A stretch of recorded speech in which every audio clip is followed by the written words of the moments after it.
하나님 말씀 보겠습니다. 자, 우리 철로역정 235페이지 보시고, 그리고 요한복음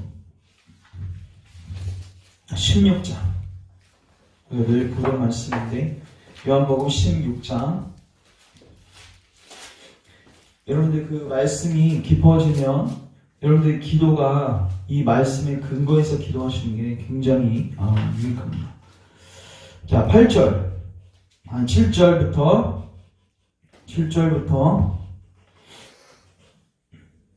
14절까지 읽겠습니다. 교독합니다. 그러나 내가 너희에게 실상을 말하노니 내가 떠나가는 것이 너희에게 유익이라. 내가 떠나가지 아니하면 보이사가 너희에게로 오시지 아니할 것이요 가면 내가 그를 너희에게로 보내리니 그가 와서 죄에 대하여 의에 대하여 심판에 대하여 세상을 평정하시리라. 죄에 대하여라 하면 그들이 나를 믿지 아니하며 의에 대하여 하면 내가 보지기로 하니 너희가 다시 나를 보지 못하며 심판에 대하여라 하면 이 세상 임금이 심판을 받았습니다. 내가 아직도 너희에게 이것이 만나 지금은 너희가 감당하지 못하리라. 그러나 진리의 성령이 오시면 그가 너희를 모든 진리 가운데로 인도하시리니 그가 스스로 말하지 않고 오직 들은 것을 말하며 장래일을 너희에게 알리시리라. 내가 내 영광을 같이 읽습니다. 내가 내 영광을 나타내리니 내 것을 가지고 너희에게 알리시겠음이라. 아멘. 그가 내 영광을 나타내리니 내 것을 가지고 너희에게 알리시겠다. 자, 우리 같이 기도하고 말씀드립니다. 주님, 오늘도 우리에게 이 은혜 수단을 통해서 아버지의 놀라운 은혜를 우리에게 베풀어 주옵소서. 이 말씀을 통해서 우리 자신을 먼저 점검하고 겸손함으로 주님의 얼굴을 구하는 자리로 나아가게 하시고, 또 이 말씀을 들을 때 우리 사랑하는 가족들과 또 사랑하는 지체들과 또 하나님께서 생각나게 하시는 영혼들이 우리 마음에 있게 하시고 그 영혼들을 놓고 같이 기도해 줄 수 있는 귀한 은혜의 시간 될 수 있도록 주여 역사하여 주옵소서. 그러므로 정말 우리 열방교회 참된 구원의 도가 베풀어지고 또 이 구원의 도를 체험하는, 그래서 천성문에 안전하게 안착할 수 있도록 주님 우리를 인도하여 주옵소서. 예수님의 이름으로 기도합니다. 아멘. 자, 오늘은 235페이지 은혜의 효과와 증거, 은혜의 효과와 증거, 이 부분을 살피도록 하겠습니다. 우리가 계속해서 지금 수다쟁이하고 성실의 대화를 살피고 있는데 계속 연속되어집니다. 그래서 우리가 지난 시간은 그 영을 분별하라, 맞죠? 왜 영을 분별해야 합니까? 말로써 그 사람의 신앙을 파악할 수 없는 거예요. 근데 영을 분별하라는 것은요, 먼저 다른 사람을 분별하기 전에 먼저 나를 분별해야 돼요. 여러분, 우리도요, 얼마나 속을 수 있는 존재냐면 우리가 하는 말과 우리가 하는 의식들을 통해서 나는 괜찮겠지 하는 많은 사람들이 있어요. 나는 이렇게 구원에 대한 도를 지식적으로 탁월하게 알고 있으니까 나는 안전하겠지 이렇게 알고 있는데, 중요한 건 마음을 살펴야 돼요. 심령의 은혜의 원리가 있는지를 살펴야 돼요. 그 은혜가 없으면 우리 안에 이 은혜를 달라고 우리가 기도해야 합니다. 그래서 오늘은 은혜의 효과와 증거를 살핍니다. 자, 우리 보라색 부분 먼저 같이 한번 읽겠습니다. 시작. 성령의 유효한 역사에 의하여 그 심령이 갱신될 때 그 효과는 분명하다. 그리고 그 증거는 신앙 고백과 함께 있는 경건의 삶이다. 애매모호하지 않고 분명하다. 자, 이제 보겠습니다. 성실. 그러면 은혜의 작용이 마음에 있을 때 나타나는 또 다른 표식을 말씀해 주십시오. 그만두겠습니다. 왜냐하면 서로 동의하지 않을 것을 알고 있기 때문입니다. 이제 자기를 가르치려고 하니까 그게 싫은 거예요. 그러니까 배우려는 자세가 수다쟁이는 전혀 없어요. 가르치기만 해요. 성실. 당신이 원하시지 않는다면 제가 말씀드려도 되겠습니까? 당신 마음대로 하십시오. 영혼에서 일어난 은혜의 작용은 그 자체로 은혜를 갖고 있는 자신에게나 옆에 있는 사람에게 나타납니다. 자, 여기 줄치세요. 은혜의 작용은 나타납니다. 요것만 줄치세요. 자, 은혜가 작동하면은 뭐 한다고요? 나타내요. 나도 보기에 나타나고 주변에 있는 사람들은 그 눈치채요. 이걸 안단 말이에요. 자, 은혜를 갖고 있는 자에게 다음과 같은 효과 동그라미. 자, 어떤 효과가 나타나는가? 자, 1번 동그라미 치시고 줄치세요. 죄를 깨닫게 되고, 특별히 자신의 본성이 더러워진 것과 불신앙의 죄를 인식하게 되는데, 만약 그가 하나님의 손에 있는 자비를 발견하지 못한다면 정죄받는다는 것을 확실히 깨닫게 해주기 위한 것입니다. 자, 이것도 줄치세요. 정죄받는다는 것을 확실히 깨닫게 해주기 위한 것입니다. 오늘 본문이 이 내용을 보여주는데, 오늘 본문 잠깐 보시면 성령님 오시면 무엇을 하시는가? 8절, 죄와 의와 심판에 대하여 책망하시죠. 자, 그러면 죄에 대하여, 의에 대하여, 심판에 대하여 책망한다는 게 무슨 말인가? 자, 9절 한번 같이 읽을게요. 시작. 죄에 대하여 하면 그들이 나를 믿지 아니하니.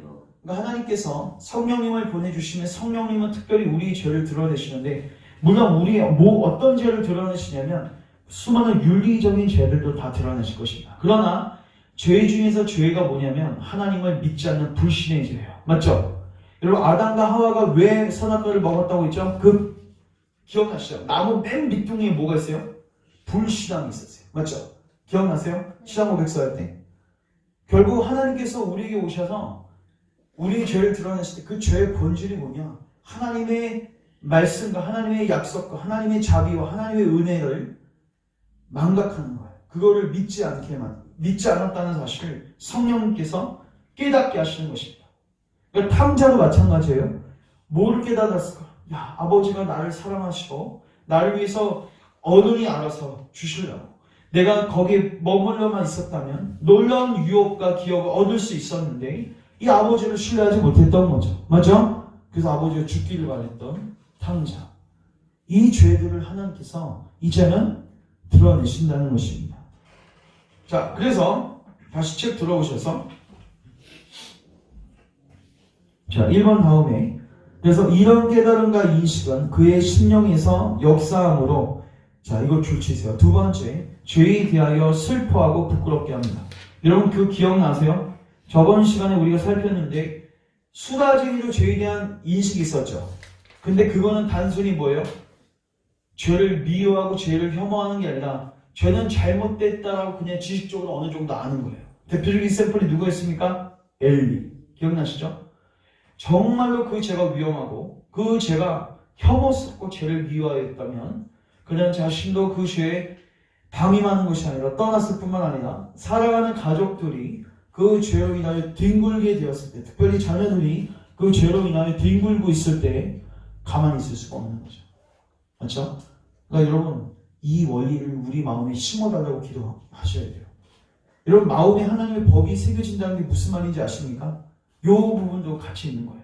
여러분, 하나님의 율법, 하나님 법이 우리 마음에 심겨지면 우리 마음이 내적 전쟁이 생길 수밖에 없는 거예요. 죄를 좋아하는 내 죄된 소욕이 하나님의 법을 즐거워하는 마음 때문에 이게 마음대로 죄 지을 수가 없는 거예요. 이게 계속 충돌이 돼요. 그래서 바울이 로마서 6장 7장에서 계속 강조하죠. 내 안에 두 법이 있다. 그래서 죄에 대하여 슬퍼하고 부끄러워. 이 역사가 있어야 된다. 근데 이 죄를 슬퍼하고 부끄러워하려면 반드시 첫 번째가 먼저 전제해야 돼요. 죄를 깨닫고 하나님의 심판을 깨닫고 내가 지금 비참한 자리에 있다는 것을 깨달아야 된다. 그 다음, 더욱이 이로 인해 세상의 구주를 발견하게 하고 생명을 위해 그리스도에게 가까이 가는 것을 절대적으로 필요하게 된다. 3번 쓰시고 그리스도에게 가까이 가는 것을 절대적으로 필요. 요거를 이제 3번 썼어요. 지금 뭐 하는지 아시죠? 은혜가 우리에게 작동하면 어떠한 효과가 나타나는가? 이게 참된 성령의 역사의 시금석입니다. 이걸로 여러분들을 시금하는 거예요. 자, 첫 번째 죄를 깨닫는 거고, 두 번째 죄를 미워하는 거고, 세 번째 그리스도를 필요로 하는 거죠. 그런데 여기서 절대적이라는 말을 동그라미 치세요. 그러니까 상대적으로 필요한 건 안 돼요. 상대적으로 필요하다는 건 뭐예요? 예수님 있어도 좋고 없어도 좋고 이 정도예요. 예수님 없어도 그냥 돈이 좀 있어가지고 살만하니까 괜찮습니다. 있으면 주시고 없어도 괜찮아. 이거는 절대적인 게 아니에요. 절대적인 건 뭐예요? 예수님 없으면 나에겐 답이 없습니다. 이것이 바로 하나님께서 우리에게 깨닫게 하시는 내용이다. 자, 이건 우리 한번 사도행전 4장 한번 가보겠습니다. 사도행전 4장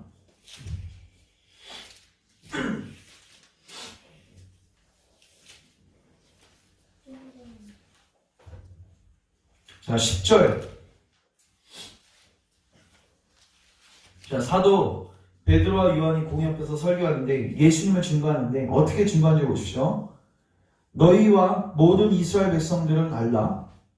너희가 십자가에 못 박고 하나님이 죽은 자 가운데서 살리신 나사렛 예수 그리스도의 이름으로 이 사람이 뭐가 되었다? 건강하게 되었다. 그럼 건강과 부의 복음을 증거하는 겁니까? 아니죠? 이건 만약에 진짜 건강과 부만을 위해서 예수님이 필요하다면 예수님 우리가 상대적으로 취급할 수밖에 없어요. 그래서 여러분 기복주의에서는요 예수님을 온전히 신뢰할 수 없습니다. 마음이 나눠져 있어요. 돈과 하나님은 경망의 관계이기 때문에. 근데 여기서 사도 베드로와 요한이 뭐라고 얘기한지 보십시오. 11절 같이 읽습니다. 시작. 이 예수는 너희 건축자들의 버린 돌로서 즉 모퉁이의 머릿돌이 되었느니. 잘 보십시오. 사도 베드로가 어떻게 설교하는지. 처음에 예수님이 이 사람을 낫게 해줬다. 건강하게 해줬다.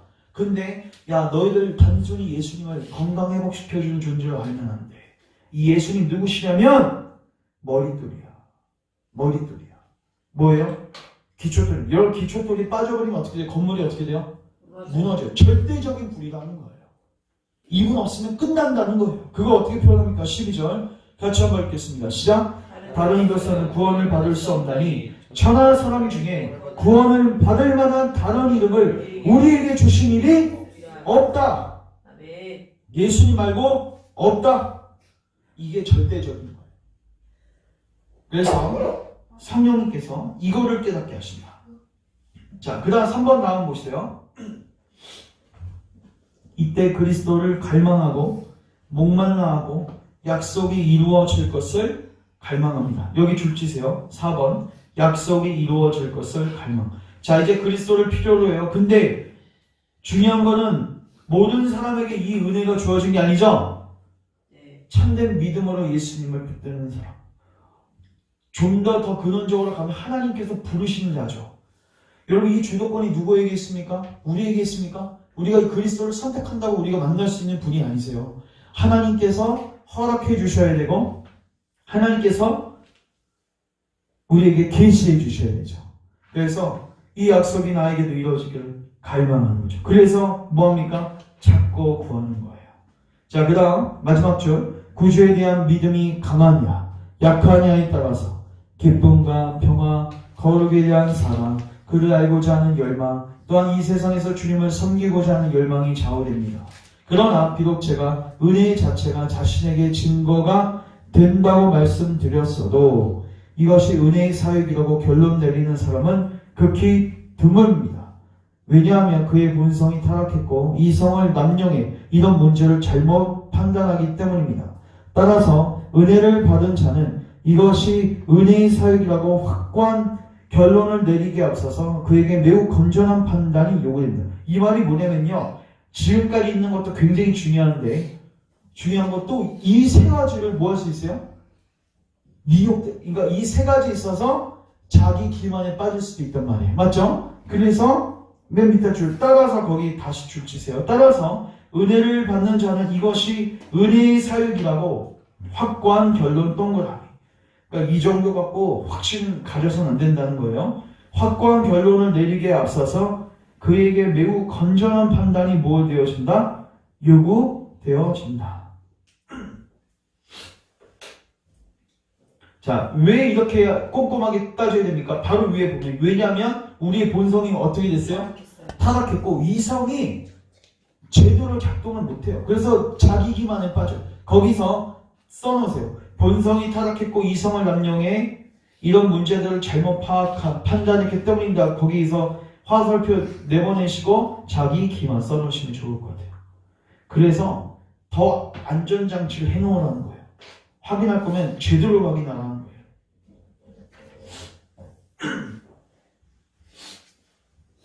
자, 그러면 은혜의 증거. 자, 1번. 자, 같이 한번 읽겠습니다. 시작. 그리스도에 대한 믿음을 체험적으로 고백하고 자, 여기 줄 치세요. 체험적으로 고백함으로써. 체험적은 동그라미 치세요. 그러니까 단순히 고백하는, 고백은 누구도 했어요. 수다쟁이도 했습니다. 맞죠? 수다쟁이도 저에 대한 뭔가 좀 깨달음이 있는 것 같았죠? 근데 그거 갖고 안 되고요. 정말로 진실되게 그리스도를 믿는 것을 체험적으로. 그럼 제가 묻겠습니다. 이 체험은 우리가 할 수 있습니까? 그래서 기도하라는 거예요. 이 체험은 주님이 주셔야 된단 말이에요. 자, 두 번째. 고백에 대해서 동그라미 치세요. 책임 있는 삶. 이건 이제 삶이에요. 삶. 경건한 삶. 책임 있는 삶으로서, 즉 주치석에서 거룩한 삶, 경건한 마음, 경건한 가족. 이거 경건한 가족은 뭐죠? 이거 뭔지 아세요? 반드시 그 사람이 제대로 된 거듭난 신자는요, 가족 가만히 두지 않습니다.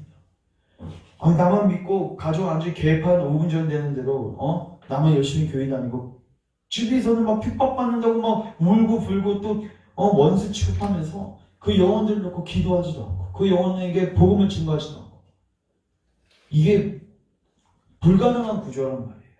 왜 사도행전에서 그 간수에게 주 예수를 믿으라 그리하면 너와 내 집이 구원을 받으리라. 이게 뭐 부모의 신앙이 자녀에게 유전된다는 뜻이 아니라 부모가 가만히 못 있어요. 여러분 사랑하는 가족들이 지금 영벌에 처해지게 됐는데 가만히 있을 것 같습니까? 절대로 가만히 못 있습니다. 그래서 그 경건한 가족을 보고 그 신앙을 척도할 수 있는 거예요. 또 줄치세요. 경건한 대화. 이것은 저도 이제 조금 저도 이 부분에 대해서 좀 농담도 많이 하고 하는데 사실 제가 예전에 비하면 되게 지금 자중하고 있는 건데 근데 저도 이거 압니다. 이 대화를요 좀 약간 뭐 욕을 하는 것도 아니고 뭐 아주 완전히 세상적인 것도 아닌데 일단 영적인 대화가 아니면요 그거 오래 나눈다 보면요 그냥 제 마음이 불편해요. 그냥 이건 아닌 것 같은데 그래서 사실 성도들을 만났다면 경건한 대화들을 나누는 데 힘써야 됩니다. 자, 그 다음에 이런 것들은 보통 내적으로 자신의 죄 때문에 자신을 미워하고 자신의 가정에게도 애써도 은밀하게 죄를 누르게 합니다. 자, 이러한 책임 있는 삶을 사는데 자, 이게 내적으로는 어떻게 작동해요? 자신의 죄 때문에 자신을 뭐예요? 줄치세요. 자신을 미워합니다. 순종하려고 하는데 순종하지 못하는 내 자신을 보면서 자신을 미워하게 돼요. 그리고 자신의 가정에 있어도 은밀하게 죄를 누르게 합니다. 이게 뭡니까? 나만 죄에서 멀어지게 할 뿐만 아니라 가족들이 죄를 짓고 있으면 그거 가만히 둬야 안 돼요. 가만히 안 둔단 말이에요. 자, 그 다음 6번 다음에 우리 같이 한번 읽겠어요. 시작. 흩어내리나 흩어내기와 같이 말로 하는 것이 아니라 믿음과 사랑 안에서 하는 말씀에 자신을 실제로 굴복시킴으로써 이 세상의 경건을 증진시킵니다. 자, 여기서 줄치세요. 믿음과 사랑 안에서. 하나님 말씀에 자신을 실제적으로 굴복시키면서. 여러분 혹시 사랑으로 역사하는 믿음이라는 단어 들어보셨죠? 서신서에 나오거든요. 자, 내가 가진 믿음이 참된 것인지를 어떻게 확인할 수 있냐면 사랑으로 역사하는 믿음으로 확인할 수 있는데 이런 그 사랑으로 역사하는 믿음이 어떻게 번역되는 건지 아십니까? 이렇게 되어 있습니다. 믿음, faith, 그 다음에 expressing itself through true love예요. 좀 해석합니다. 전부 다 너무 문외하신 것 같아서 through true love 하는 거예요. 진실된 사랑이죠. 진실된 사랑을 통하여 이런 뜻이에요. 진실된 사랑을 통하여 expressing itself, 즉 믿음은 express가 뭐예요? 표현하다. 하다. 그러니까 믿음은요 숨어있지 않습니다. 믿음은 자신을 뭐예요? PR해요. 자신을 어필해요. 자신을 express해요. 근데 어떻게 자기를 PR해요? Through true love, 진실된 사랑. 그러니까 진정한 믿음을 갖고 있으면요 어떤 삶을 살게 되어 있습니까? 사랑하는 삶을 살게 되어 있어요. 위로는 하나님을 사랑하고 주변으로는 이웃들을 사랑해요. 이해되시죠? 그래서 사랑으로 역사하는 믿음이라고 되는 거예요. 그러니까 믿음은 역사를 일으키고 이 역사를 일으킬 때 그 동력이 뭐예요? 사랑이란 말이에요. 그래서 여기서도 보면 위선자들하고 수다장이는 말로만 하네요. 근데 진정한 신자는 믿음과 사랑 안에서 하나님의 말씀에 자신을 실제적으로 굴복시킵니다. 그래서 삶 속에서 역사가 일어나요. 순종의 역사가 일어나요. 그래서 이 세상의 경건을 증진시킵니다. 결국 핵심은 뭐냐? 삶이 있다는 것입니다. 결국 삶으로 확인하는 거예요. 우리가 최근에 온전한 그리스도 저번 시간에도 살폈지만 우리의 구원의 확신을 다뤘죠. 세 가지 기억나세요? 어떻게 확신할 수 있는지. 제일 중요한 건 예수님을 꽉 붙드는 거예요. 거기서 확신이 원동력이 있어요. 그다음 두 번째, 나의 거룩한 삶을 통해서도 확신할 수 있어요. 세 번째, 성령의 양자의 영을 통해서. 이건 약간 신비스러운 측면이 있습니다. 또 여러분 구하셔야 돼요. 로이드 윌슨 목사가 임종 때 이 은혜들을 받는 것을 도왔어요. 그래서 이거 추구했고 성도들에게도 기도하기를 명령했죠.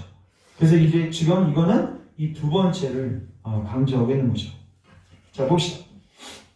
자, 선생님, 은혜의 사역과 그것의 증거에 대해서 간단히 말씀드렸습니다. 만약 무언가 반대하실 것이 있다면 말씀해 주십시오. 그렇지 않다면 당신에게 두 번째 질문을 하겠습니다. 아닙니다. 지금 저는 반대하는 입장이 아니라 듣고 있을 뿐입니다. 두 번째 질문을 해 보시죠. 두 번째 질문은 이것입니다. 당신은 은혜의 작용에 대한 저의 설명 중에 첫 번째 것을 경험하였습니다. 자, 질문이요. 새로운 질문이 아니죠? 지금까지 얘기했던 거 너 실제가 됐냐? 이거예요. 너 체험했니? 이거 줄 치세요. 두 번째 질문은 이렇습니다. 자, 그 다음부터 줄 치세요. 당신의 은혜의 작용에 대한 저의 설명 중에 첫 번째 것을 뭐였냐? 경험하셨습니까? 경험 동그라미 하세요. 그리고 당신의 삶과 언어 생활은 일치 동그라미. 혹은 당신의 종교가 행위와 진리에 있지 아니하고 말 혹은 혀에 있지는 않습니까? 당신이 나에게 대답해 줄 마음이 있다면 하나님께서 아멘이라고 인정해 주시는 것 이상으로 말씀하지 마시고 오로지 당신의 양심이 옳다고 할 수 있는 것만 말씀해 주십시오. 정직하게 얘기해달라는 거예요. 왜냐하면 옳다 인정함을 받는 자는 자기를 칭찬하는 자가 아니라 이거 줄 치세요. 이거 정말 중요합니다. 옳다 인정함을 받는 자는 자기를 칭찬하는 자가 아니라 오직 주께서 칭찬하시는 자니라고 말씀하고 있기 때문입니다. 여러분, 결국 이게 무슨 말입니까? 하나님이 옳다고 안 하면 우리가 아무리 옳다고 해도 그건 틀린 거예요. 그렇죠? 옳고 그름의 기준이 누구에게 있어요? 하나님에게 있어요. 심판자는 누구세요? 하나님. 그러니까 우리는 여러분 아무리 주변에 있는 지체들이 나하고 똑같이 신앙생활을 해서 아유 내가 바르게 가고 있겠지 이거 안 돼요. 맞죠? 항상 하나님의 기준에 근거해서 자기를 살펴야 돼요. 하나님의 다리줄로.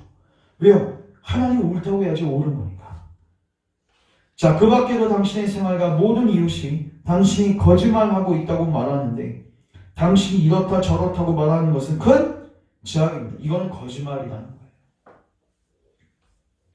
수다쟁이 이제 거짓말이 들통났어요. 자기의 바닥을 보기 시작했습니다. 그래서 수다쟁이는 처음에는 얼굴이 붉어지기 시작했다. 자, 그 다음에 줄치세요. 마음을 굳게 하고. 이게 무섭습니다. 저는. 이게 이렇게 죄를 지각해주고 그 체험이 없다는 것을 얘기해주면 당연히 듣기 싫죠.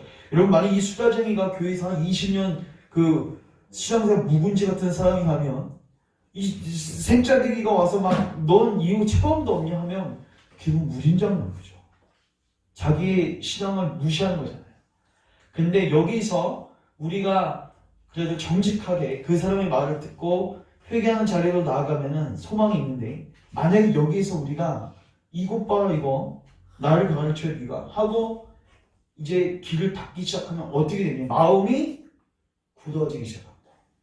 강경화처럼 간이 딱딱하게 굳어지는 것처럼 우리의 마음이 굳어져요. 이게 정말 무서운 것입니다. 그래서 저는 다윗의 마음을 여러분이 본받으셔야 돼요. 신하들이 죄를 지적하고 뭘 할 때 그걸 듣는 자세가 있었지 않습니까? 자, 보십시오. 그러나 마음을 굳게 하고는 다음과 같이 대답했다. 당신은 지금 경험, 양심, 하나님을 언급하면서 그리고 자신이 말한 것의 정당성을 위해 하나님께 호소하고 있습니다. 저는 이런 식의 대화는 예상하지 못했습니다. 더욱이 이런 질문에 대해서 대답할 마음도 없습니다. 당신이 내 교리문답 선생이 아닌 이상 내가 이런 질문에 대답해야 할 의무가 없기 때문입니다. 그리고 당신이 교리문답을 한다고 할지라도 나는 당신이 내 심판관이 되는 것을 거부합니다. 이거 줄치세요.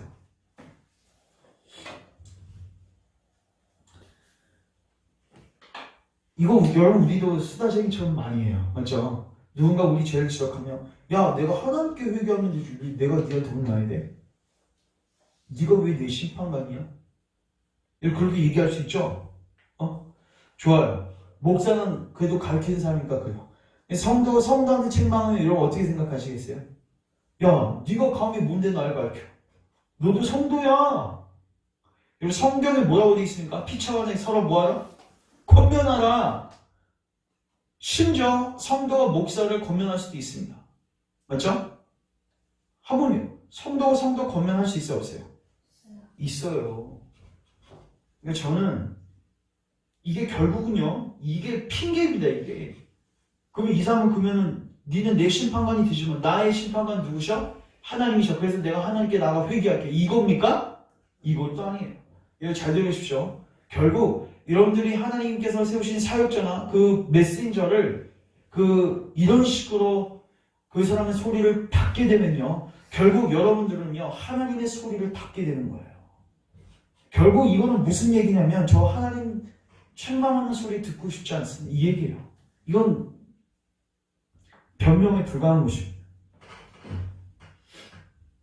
그러나 나는 당신이 왜 이런 질문들을 하는지 묻고 싶습니다. 성실히 대답해줘요. 왜냐하면 나는 당신이 나서서 말하는 것을 보았으며 당신이 개념 외에 무엇을 얼마나 알고 있는지 몰랐기 때문이다. 뿐만 아니라 솔직히 말씀드리자면 당신의 종교는 말뿐이요 당신의 신앙생활은 당신 입술의 고백이 거짓말이라는 것을 증명한다는 소문을 들었기 때문이요.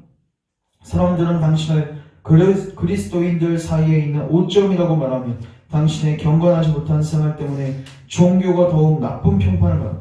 이제 대표적으로 이제 수다쟁이는요 명목상 그리스도인입니다. 그래서 위선자이라고도 하고 혹은 명목상 그리스도인. 그런데 이런 사람들이요 많아지면 교회가 어떻게 되냐면 맛을 잃게 됩니다.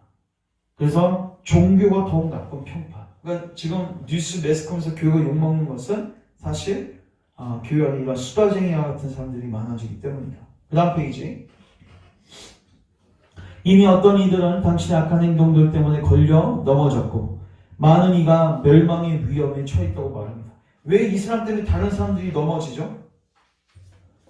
이 사람 때문에 이 사람하고 비슷한 부류들도 자기를 점검하지 않는 거예요. 맞죠?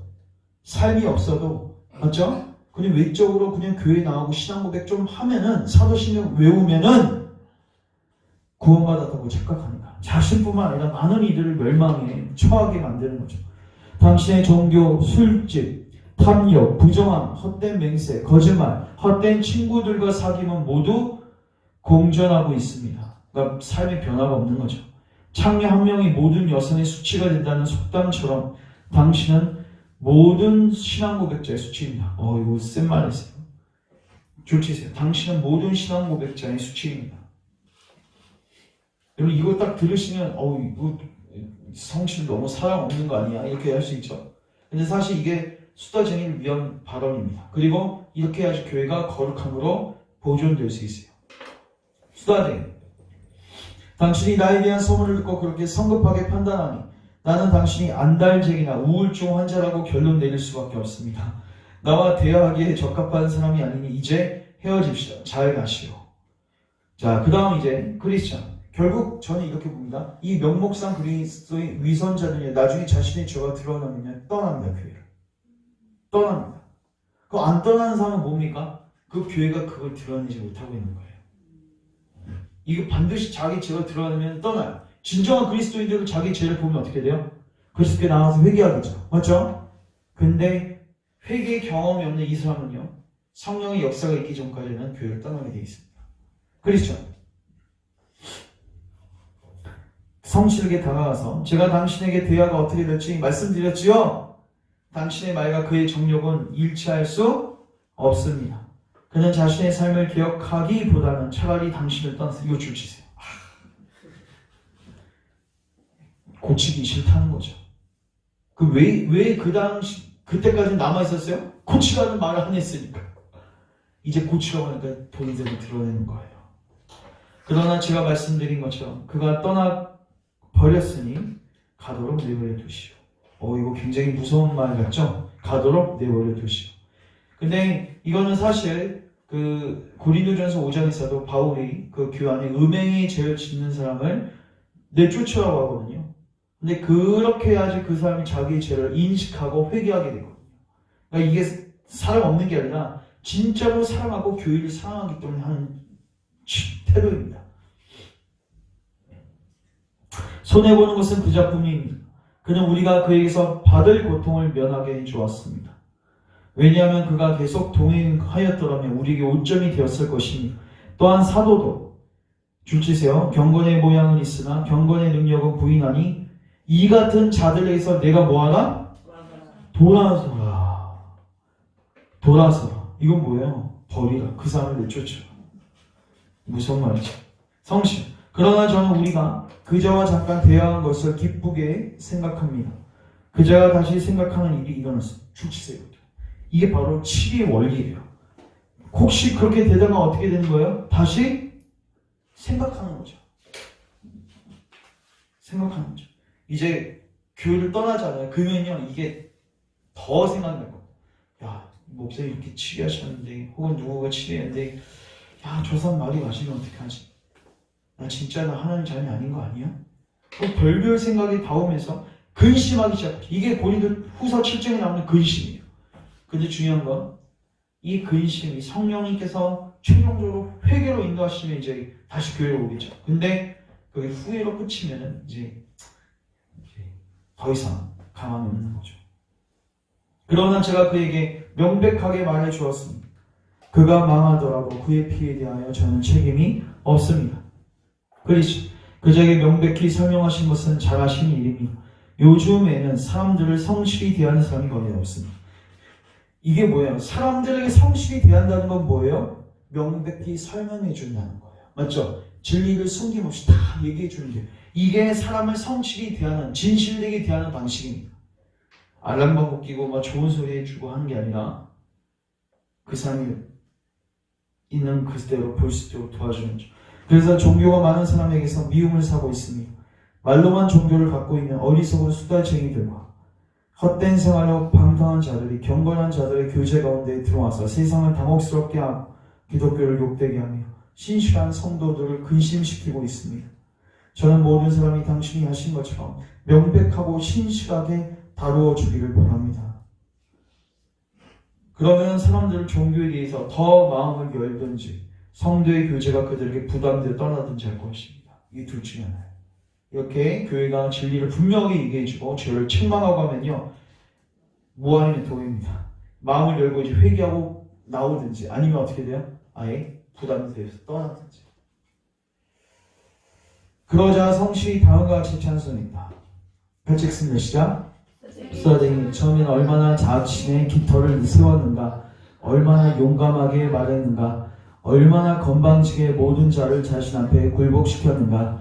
성실히 마음의 역사는 은혜의 작용에 대해 말하자마자 둥근 달이 이지러지듯이 떠나고 말았네. 마음의 역사는 은혜를 아는 자 말고는 모두가 그렇게 될 것이네. 줄치세요. 마음의 역사는 은혜를 아는 자 말고는, 그러니까 이 역사를 체험한 자 말고는 전부 다 이렇게 떠나게 된다는 거예요. 그러니까 우리가 이 은혜를 체험할 수 있도록 기도하셔야겠죠. 이렇게 그들은 계속 길을 가면서 오는 도중에 보았던 것에 대하여 이야기했습니다. 이는 여행을 안락하게 해주었습니다. 그렇지 않았다면 분명히 이 여행은 그들에게 지루했을 것입니다. 왜냐하면 그들은 광야를 통과하고 있었기 때문입니다. 자, 이제 그래서 다음 시간부터 이제 허영의 시장 보게 되는데, 일단은 수다쟁이를 통해서는 우리가 명목상 그리스도인인지 우리 자신을 살펴야 되고, 특별히 이 자신을 확인하기 위해서 회심의 체험이 분명한가, 그리고 삶이 있는가, 이 두 가지를 우리가 잘 우리를 보았으면 좋겠고, 또 여러분들 가족들과 우리 지체들이 수다쟁이가 되지 않도록 우리가 같이 기도했으면 좋겠습니다. 제가 기도하겠습니다. 하나님, 오늘도 은혜의 증거들을 살피게 하시니 감사합니다. 주님, 우리 마음에 성령님 역사하여 주셔서 구원의 도를 체험하는 자들이 되게 도와주시고, 그러므로 우리 가운데 경건의 삶이 열매 맺는 은혜가 있게 하여 주옵소서. 주님, 우리 사랑하는 모든 교우들에게 주에 대한 깊은 각성과 그리스도의 절대적 필요성을 깨닫게 하시고, 이거를 단순히 입술로만 고백하는 것이 아니라 우리의 마음 중심으로부터 고백하고 주님을 찾고 구하고 예수님 안에서 이제 안식을 누리는 은혜가 있게 하여 주옵소서. 또 우리 주변에 이 수많은 수다쟁이들이 있습니다. 하나님, 불쌍히 여겨주시고 먼저 우리들이 그들을 놓고 기도하게 하시고, 또 교회가 때로는 치리하고 때로는 그들의 죄를 지적해서 그들로 자신을 살피고 자신을 점검하고 회개할 기회를 줄 수 있는 은혜가 있게 하시고, 줄 뿐만 아니라 성령께서 그들 안에 진지한 고민과 근심이 있게 하셔서 그들을 바르게 인도하여 주시기를 원합니다. 예수님의 이름으로 기도합니다. 아멘.